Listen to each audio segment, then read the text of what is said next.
And now we have some time for questions. I suggest that first of all we ask the presenters, and then we will have possibility to comment upon what we have heard, and also listen to the questions and answers related to previous presentations. If I may.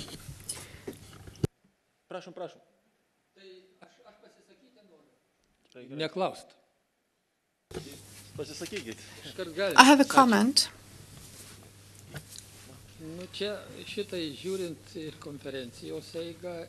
Well, looking into the proceedings of this conference as well as the practice of Lithuania with regard to occupation period, it seems that we are very brave to condemn, to blame Stalin, Lenin, Bartashunas, Paleckis and others.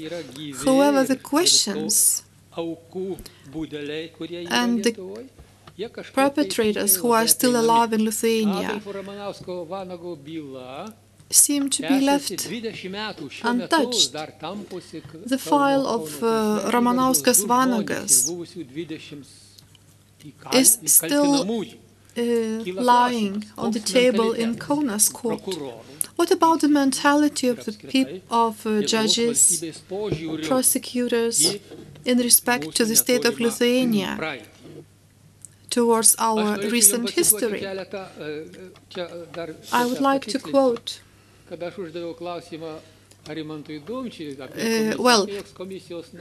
when I was asking Mr. Dumčius, the commission that was mentioned was not right. That was a mistake. We are just a working group, not a commission. So when looking into the material collected by the working group, we see that we do have a lot of data on victims and perpetrators, but whenever we ask some material from the court, for instance, Judge Laima Garnelienė, who is working at the appeal court, look what kind of data we receive and answer from her. In the act signed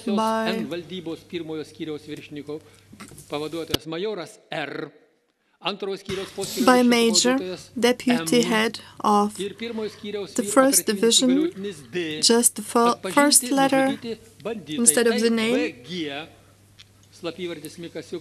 the bandits, ZC, has been identified. This is how we seem to defend those killers and perpetrators. We try to conceal their names, so where is our historical memory and our self-confidence then? What about the punishments? For instance, Egidijus Grigaravičius, the judge of Kaunas Second Administrative Court, passed the judgment. It was related to deportations and shooting one person on the way. Quote,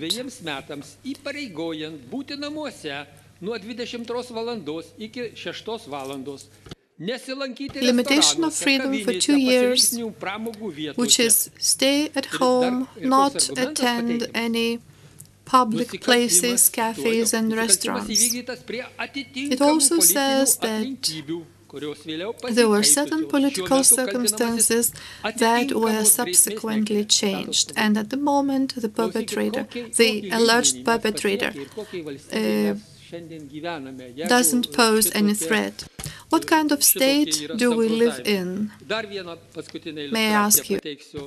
And the last illustration.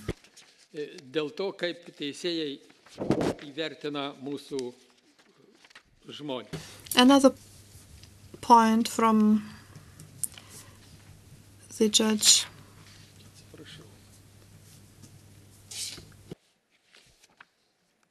gal žiūrėkite, kol jūs ieškote tartą citatą, gal mes suteikime žodį kitiems paklausti.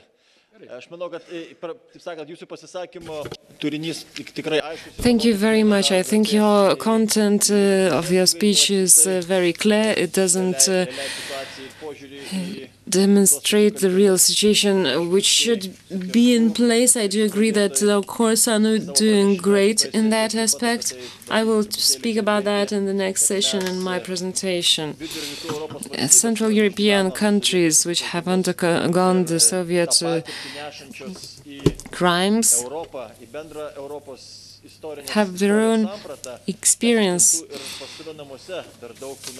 We haven't done our homework at home. I'm pessimistic about it. I don't even think most of this homework will be done, ever. But I hope that part of them will be done, not, let's say, in courts, necessarily, but at least moral and ethical and political assessment of this activity should be made.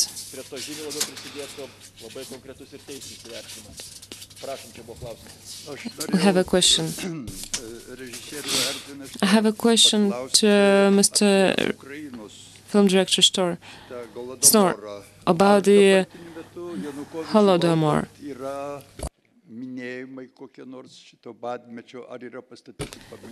Are there any monuments commemorating the Holodomor, and how do you preserve this memory? Yes, of course, there are monuments in Ukraine and also in other countries, in America and in Canada. So it's being commemorated, and as I understand, in November, each year in November is the commemoration day, and next year it will be 80 years commemoration of the Holodomor. Vladimiras Vitrovičius, mūsų svečias iš Ukrainos. Our guest from Ukraine, Vitrovic. Also a question to Edwin Snor. What Nazi Germany knew about Ukrainian famine, and how was used this information about Nazis propaganda? Thank you. Yes, the Nazi Germany knew quite a lot about the famine in Ukraine because, as I said, the Nazi Germany had Germany had several consulates in Ukraine.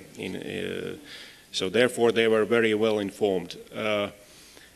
When Hitler came to power in January 1933, then of course the Soviet-Nazi relations were quite strained, and by summer 1933, in July, the Nazi Germany started to use information about the famine in Ukraine quite extensively.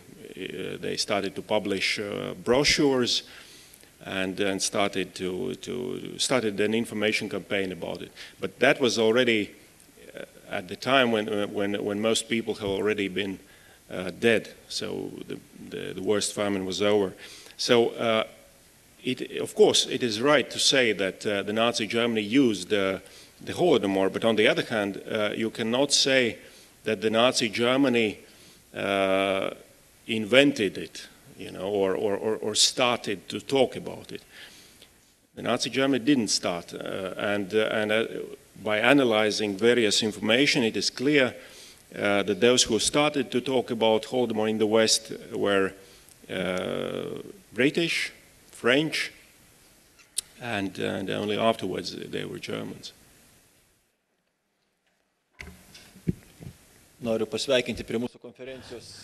Let me welcome our new member of the conference, MEP Professor Landsbergis, who has come here from the airport, from Brussels. We will hear his presentation in the next panel discussion, and I give the floor to questions and debates.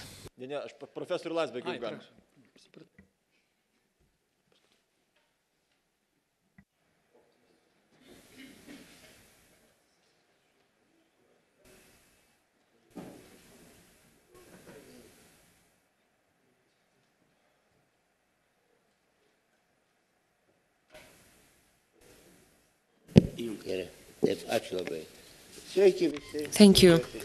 Ladies and gentlemen, I'm happy I made it on time to come to this conference from Brussels. I'm happy that I came to the most important subject, historical justice and respect to the victims. Since we're talking about that and about the real non-respect to victims in Lithuania, this subject is not a new topic. It's unfortunate that oftentimes the things that have already been said in international structures are not taken into account. Let's say the European Parliament. I have been facing that for a number of times, and I'm surprised that Lithuanian politicians never referred to the things that had been said by the European Parliament in the name of entire Europe. Back in 2005, a resolution has been adopted by the European Parliament on the Second World War and its end in Europe.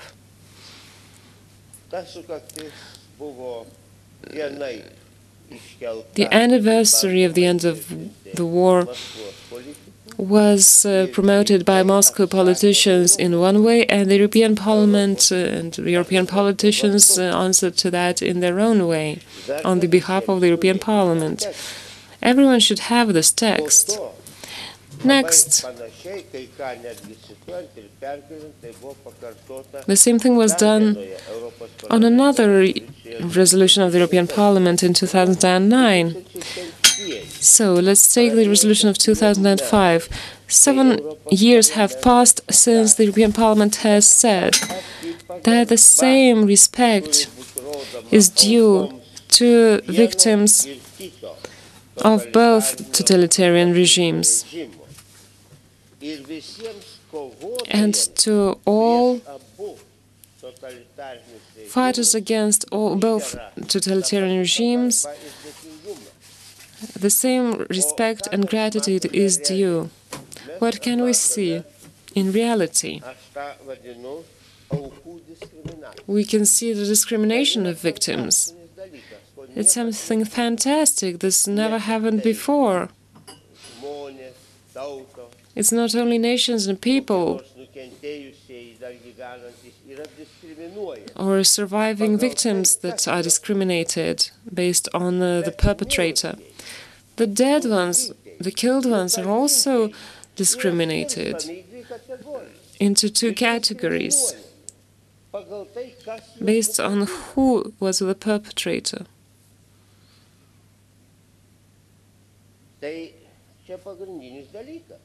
So this is the point I'm driving to. This is what we should combat, even though it's an elementary thing. Somebody is making a distinction between the people who are now dead. Somebody is making a distinction between the bones. The documents I referred to refer to tyrannies. And so we have two resolutions on two totalitarian regimes which have made the greatest crimes, committed the greatest crimes in the 20th century, crimes against humanity, crimes of war, and so on. The persons who took part in the criminal activities are still hidden in Lithuania. We're not talking about their full names and surnames. And the victims are also not fully openly referred to by their names and surnames. This is ridiculous. We are pleasing only one side of the heritage. We are connivant. We connive with one side.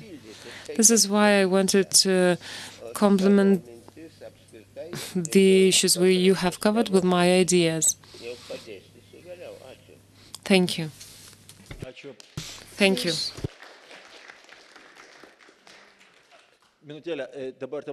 Just a minute, there was one more person in the end of the hall.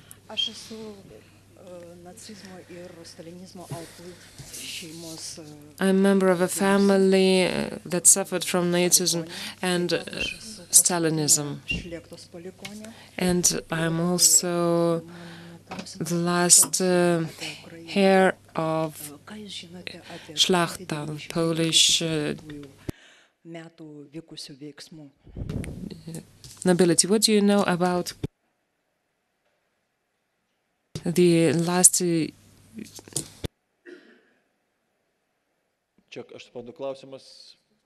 Is this a question addressed to whom?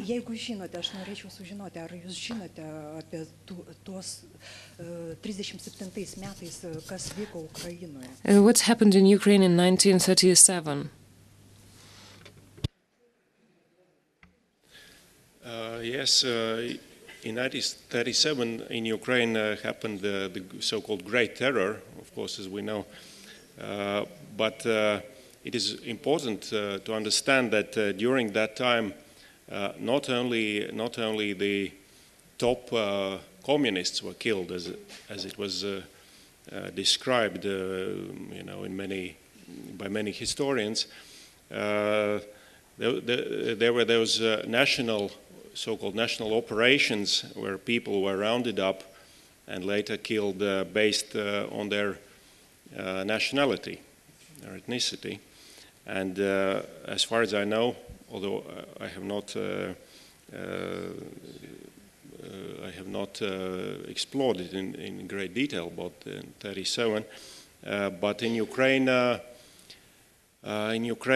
many people were killed and buried outside. For example, I was there when filming that Soviet story. Outside Kiev, there is a forest and big memorial that people were buried there anonymously, and that those relatives of those victims were not allowed to come there, for 50 years, and only after half a century they were able to go there, and they erected the memorial. And that's only one site, and these sites were all over the Soviet Union. And then Poles, for example, Poles were the prime category if we're talking about these ethnic or national operation which took place in 37 and 38. Then Poles were the first, and then also Latvians, Lithuanians, Estonians, Koreans, and Finns, and so on. And they were all, hunted down based on their nationality. And I think that it is not very well known in the world, and I think that it should be disseminated, this information, more.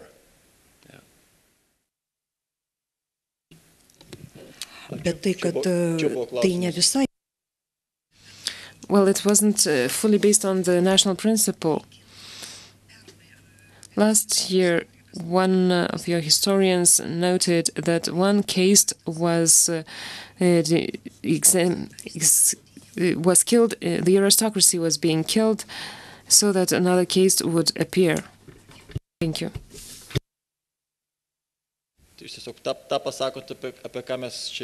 You're saying the same thing. The Soviet totalitarian regime wanted to model the society, and it killed the social classes and political classes of people. This is a feature of totalitarian regimes. The elite of the society is being killed and exterminated, so that the rest of the society are intimidated, and so that there are no active leaders who could resist the regime. We can agree with your comment. Any more questions? My name is Rivendas Lukas. I am a public activist member of the Kaunas group. I have a request. I took part in a number of court hearings on cases against the perpetrators against Ramanauskas.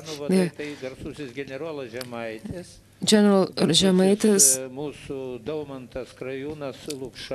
Lukša and Ramanauskas are heads of the resistance movement in Lithuania. Only 2 perpetrators against Ramanauskas are still alive, and there's a court case. But only the daughter of Ramanauskas, Auksė, is representing the interests of Ramanauskas. The state seems to be uninterested in the case at all. Of course, our nation, our state, doesn't have the human resources. How do the court cases work?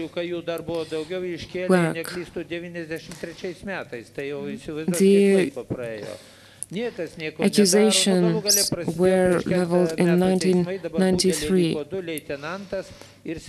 There are only 2 perpetrators by now, the lieutenant and a sergeant. Let me tell you about how these processes take part. Hearings, how are they organized? Well, usually in the hearing, somebody says that somebody doesn't feel well and hasn't come to a hearing. On the 2nd of November,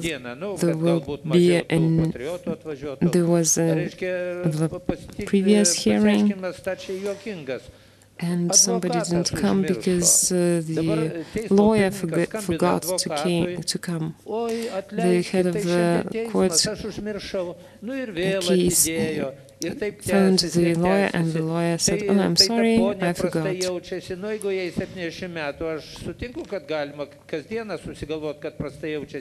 Bet gydytojų pažymoj nėra jokių lygų, kurie jai neleistų dalyvauti procese. Bet iš žodžių tiesiog pasako.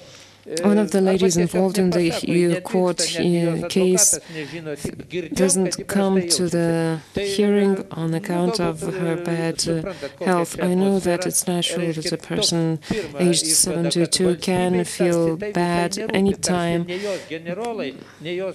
am sorry that the state doesn't pay any attention to this court and this hearing.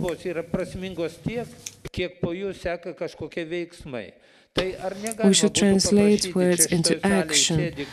I would like to ask the representatives of various organizations in this hall who can make an influence on this hearing.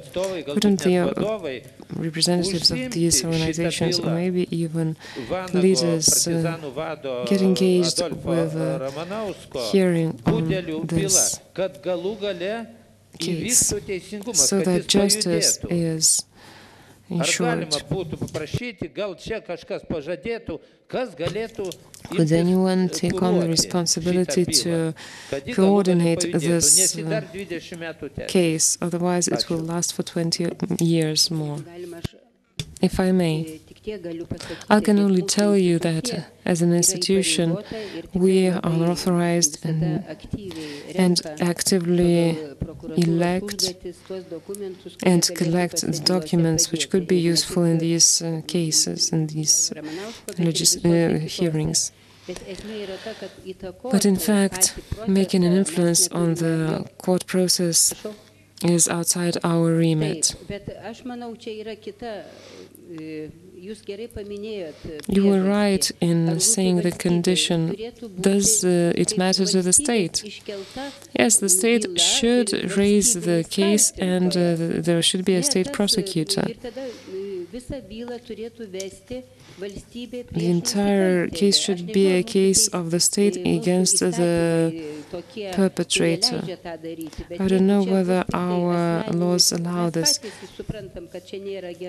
We do realize that this is not good, but as an institution we cannot enter this process. the organization of the case should be different. We can say that 3 years ago, our colleague Andriukaitis took part in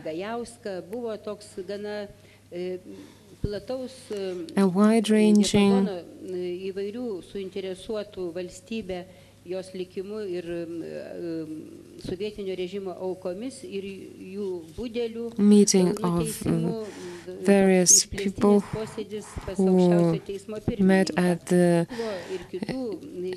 chairman of the Supreme Court. There were representatives of various organizations and institutions, and we had a hope that this process will continue.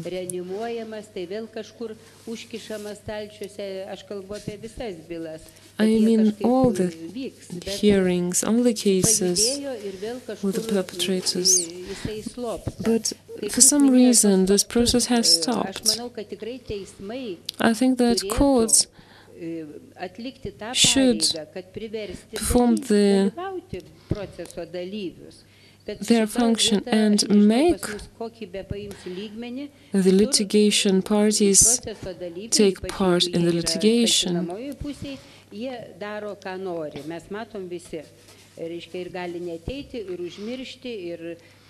We can see from the court cases in Lithuania that the accused tends to flout all the rules and don't even come to the hearings. So we should change the rules, then we should change the legislation, then we understand that very clearly. I expect the public organizations to make their say and to approach the new government with this task.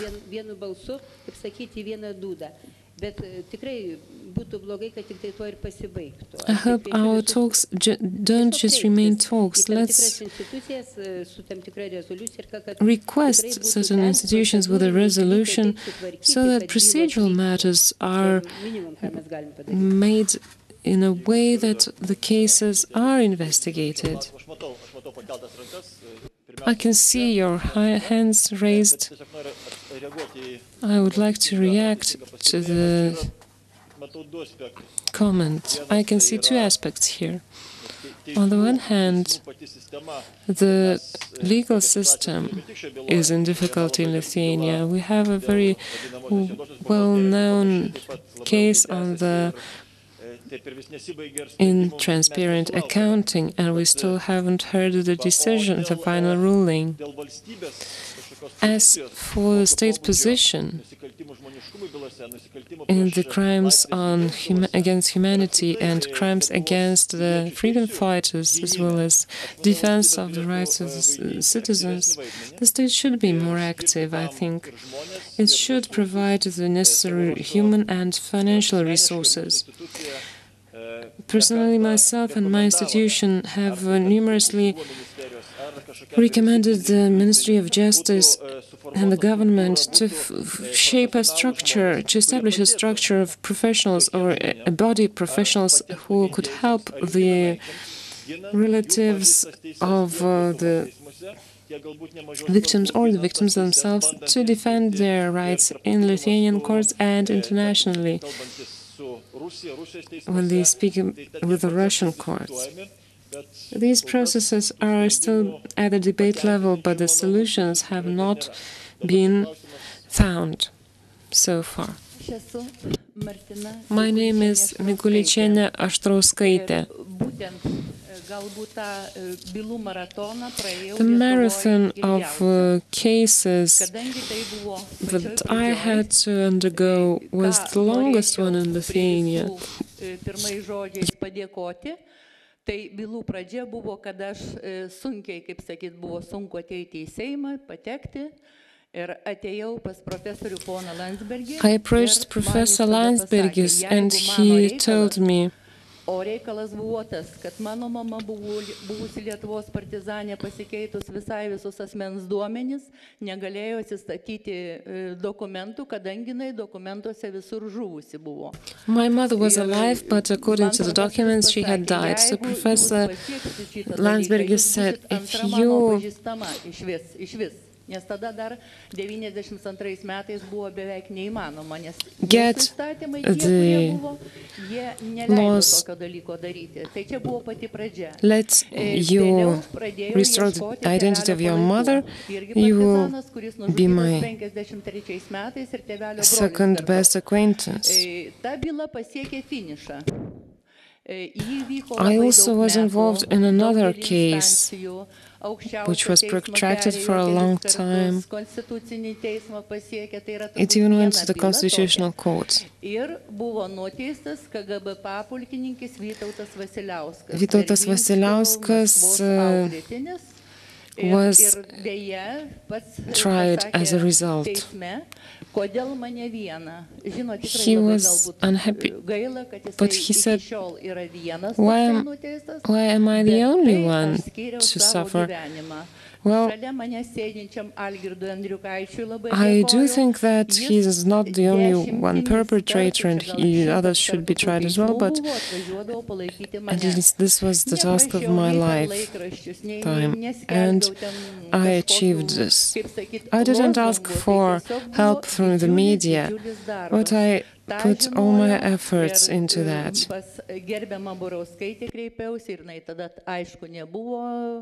Nei genocido centro kaip vadovė. I had connections with Mrs. Borauskaitė. At the time, she was a humble worker, but she supported me a lot. Any individual can do a lot once they have a goal and not just career.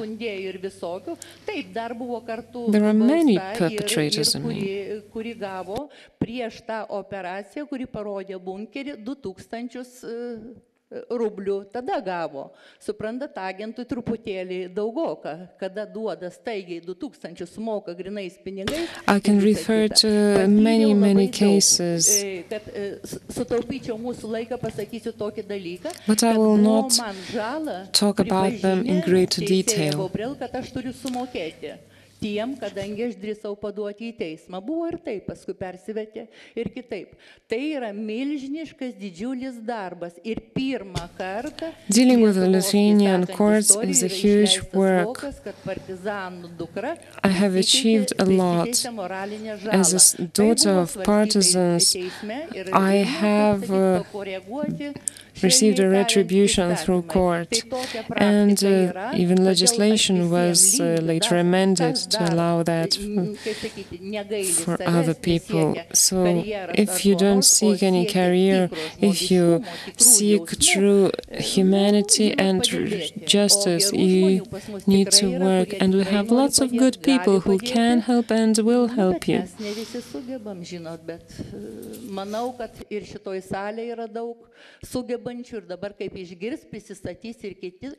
I hope that others will also help people like me.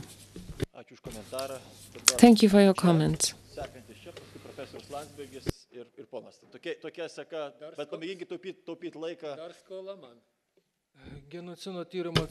I represent the social community. It's interesting to hear that a lot has been done in naming the Nazi crimes. It was very interesting to hear that names should be named. In June this year, investigations were carried out, and it was said that 1,400 names and surnames of the people who contributed to the Holocaust are known, but these surnames haven't been made public. Is anything being done to make this public? Historical research has been carried out. Legal investigations should follow. We cannot make this information public without a legal assessment. As a verdict, we live in a country with a rule of law. The materials have been transferred to the relevant institutions and will be transferred to the government by a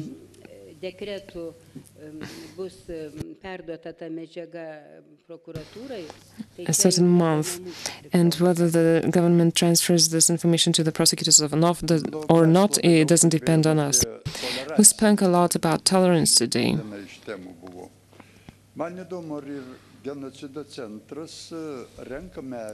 Does the Genocide Center collect information on the people who were not perpetrators, but who blackmailed, let's say, Dalia Grinkevičiūtė?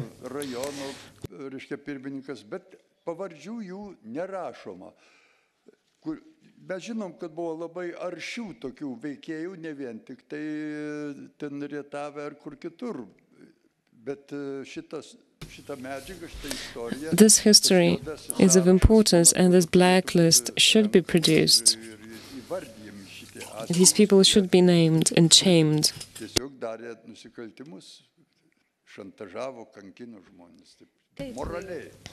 This would be ethical. Yes, I agree. We do collect information on that. But we don't have enough human resources to complete this work through publication. Research is needed. So far, we are looking into terror, physical terror and moral terror that created pain for many people.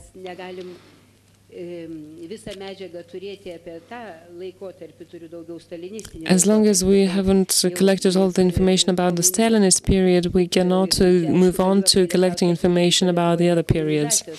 It's a pity that decommunization process didn't take place in Lithuania. Let's say this happened in the Czech Republic, and it's quite interesting to note that all the Communist Party members were faced with a verdict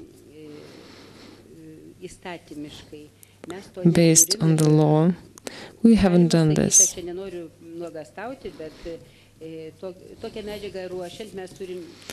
As we prepare our materials, we have to bear in mind the fact that some party functionaries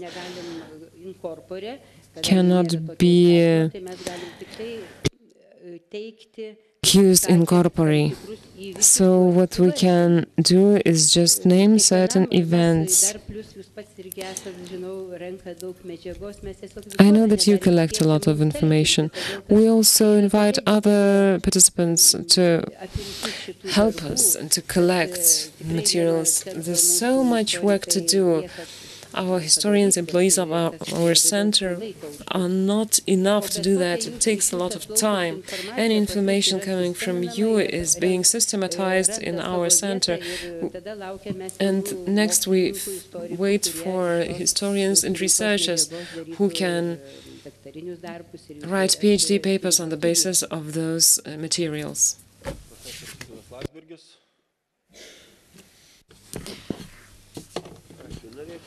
Thank you. I would like to have a more general outlook at these issues.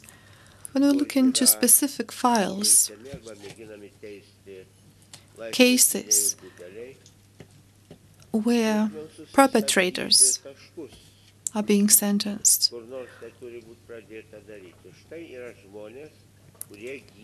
here we have the people who defended Lithuanian freedom, Lithuania's freedom and our future freedom. Who should defend them? Who defends their honor? Are we defending them, or have we left them for one or another institution as if they were defending that institution? and its interests. Now we leave the institution, all the responsibility, whereas the state of Lithuania is standing aside, stepping aside, standing under the tree.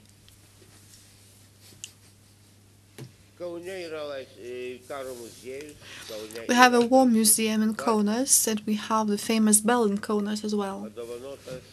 The bell that was given by American Lithuanians when the independence of Lithuania was restored. It has the words, "The one who doesn't defend freedom is not worth freedom."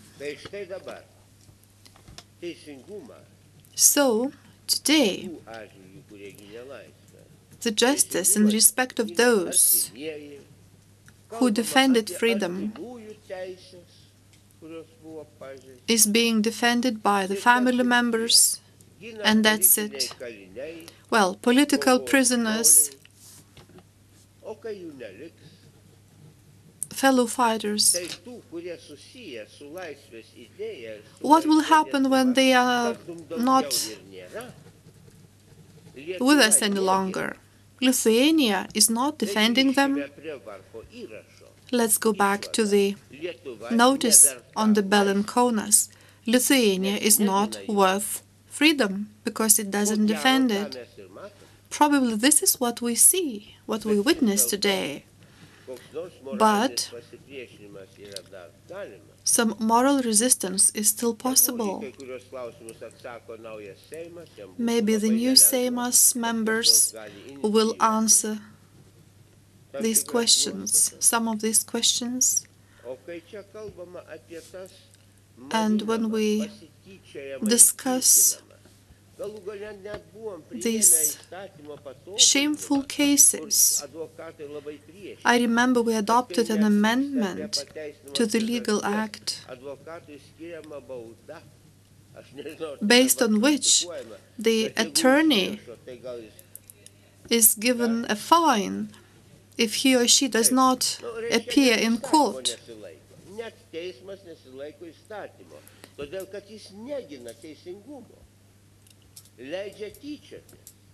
It seems that we allow violations. We don't care. So again, if that bell is able to ring, don't you think it should ring each time when such court hearings are to commence, just to remind people of that.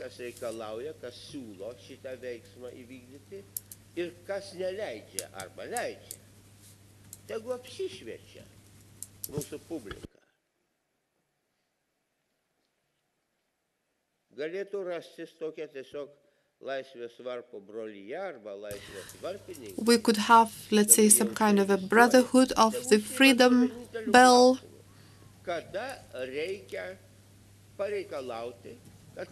and initiate this. It would be as a continuous monitoring, a continuous examination for this degrading society and the rotting politicians.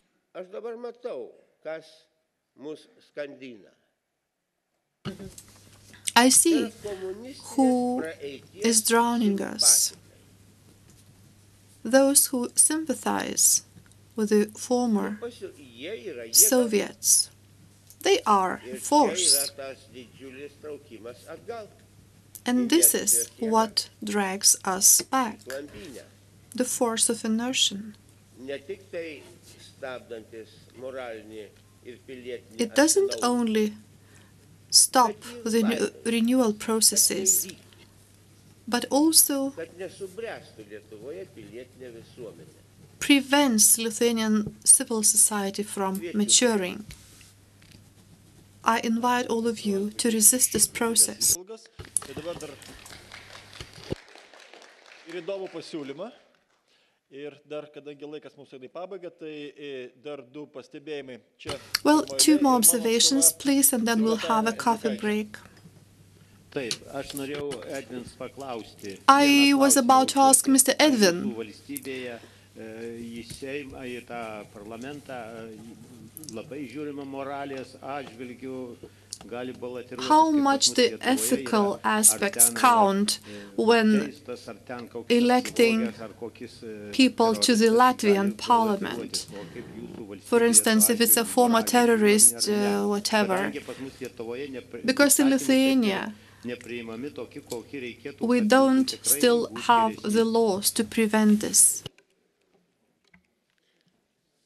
Well, I think it is pretty similar here as in Latvia. We have also there is this struggle with the communist past, and I don't think that Latvia was able to overcome it and to evaluate it as it is needed. For example, there are many former communists in the Latvian parliament, and in business. And connected with politics, and that is why I think probably our country is not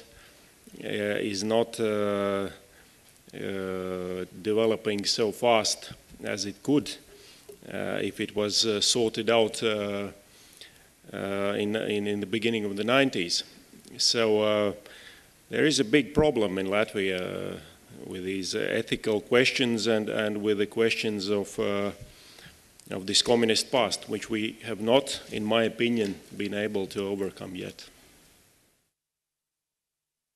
Ačiū. Signataras Andriukaitis ir aš kadangi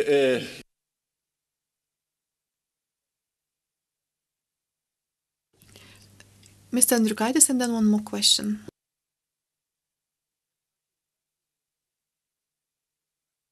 Just one illustration and a remark.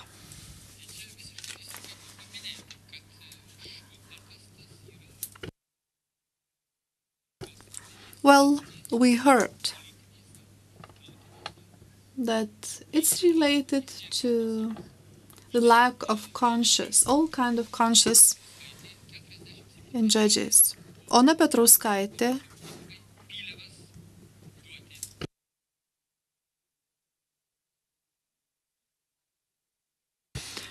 was required to bring grain to local authorities.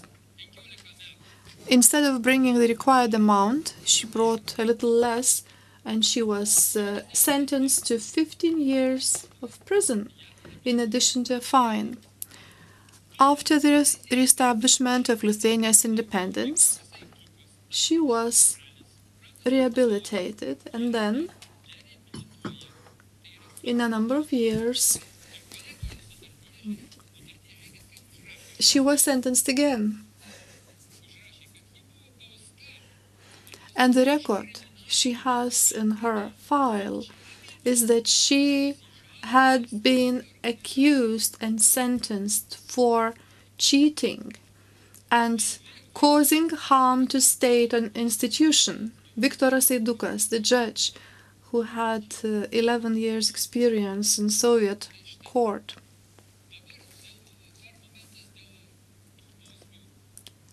Passed this sentence. Tabakayev, who was sentenced this week, was told to stay at home during night from 10 o'clock in the evening until 6 o'clock in the morning. So tell me, what is the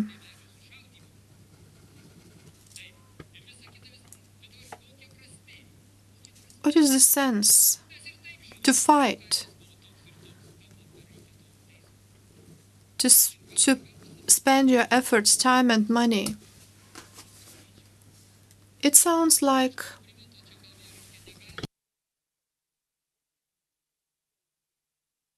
humiliation again, a new humiliation.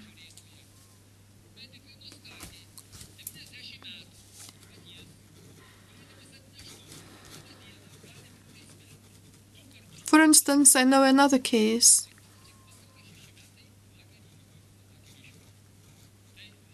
when a 90-year-old person on stretches was asked to come to the court every week. And my last remark. Well, our event is really interesting and useful. However, I would like to make a remark on Nerijus Šepetys' presentation and statement.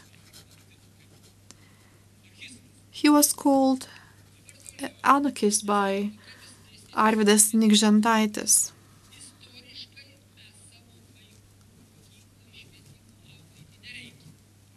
who mentioned that we don't need historic education of people in our schools. Today we heard another idea. He said that he mentioned something like our senior sister Poland.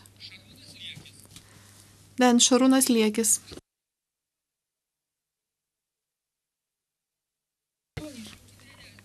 Who said that, well, it was not necessary to stick to the Lithuanian language. So, I believe that when we have such a conference, an event of this kind, when we pay tribute to victims, we should not allow such controversial people and controversial statements.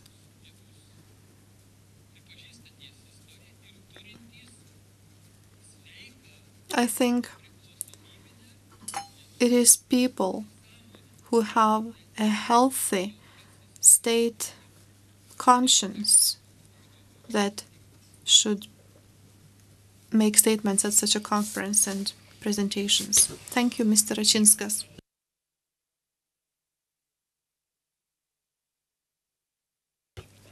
Well, it's a Tolerance Day that we are celebrating today, and I'm not able to reply on behalf of Šarūnas Liekis or Nerijus Šepetys. I think it's a good forum to encourage each other and to support each other. On the other hand, it's an event where diversified opinions may be reflected. And I very well understand your comment and your evaluation of certain statements.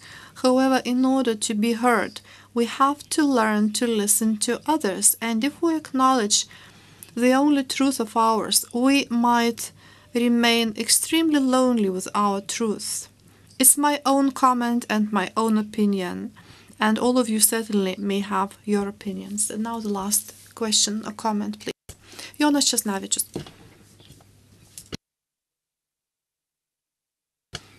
Probably you will agree that ideology is an arm, a weapon of imperialism. And when assessing the crimes made by National Socialists and communism, we look upon the crimes through the prism, certain prism.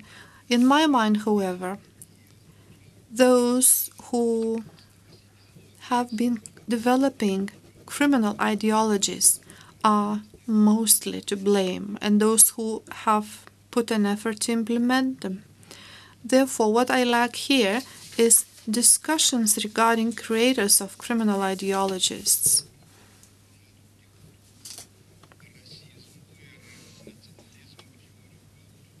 The authors of ideologists who developed plans to deport entire nations, to exterminate people, party leaders, personified force and power structures, Gulag system actors, who, armed with those ideologies by brutal measures, seeked to implement those ideologies. And the perpetrators of those crimes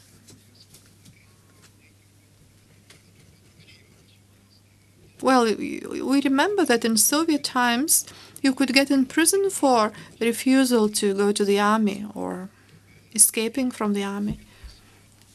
This is a forum dedicated for analysis of crimes of Bolshevism, empire, as well as National Socialists. However,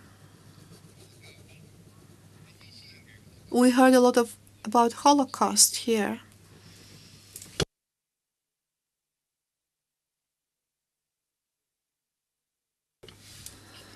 I would like to remind you, speaking about Holocaust, that the European Parliament has adopted a resolution. We have documents stating that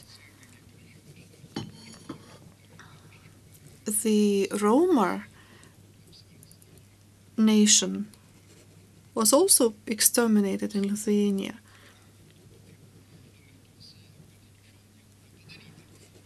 And we know that the Roman representatives addressed the court in Lithuania about 2 years ago. However, nothing much has been done in that respect. No progress has been made.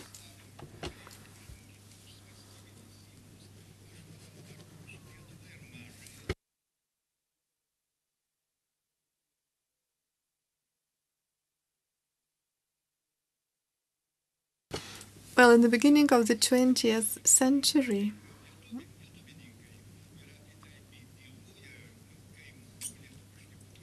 we had lots of Lithuanians living in the former Prussia. So my question is, where have those people disappeared? It's a question to historians. We seem to have forgotten about those people. This is our state border, and that's it. Where are those residents? What efforts are being made to analyze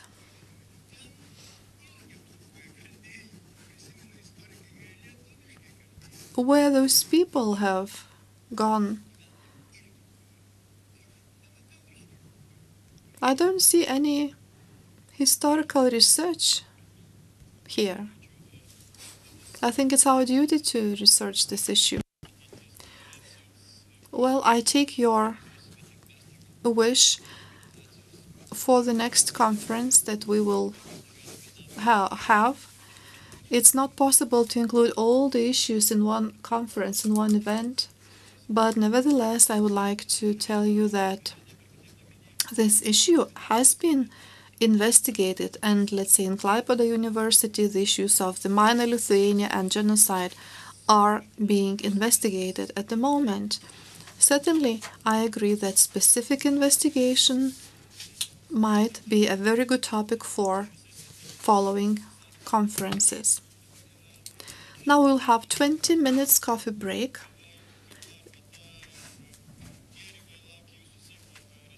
The coffee, tea will wait for you at the Seimas restaurant, and we'll come back in 20 minutes for the summarizing part of our conference, where we will try to foresee the strategies for the future.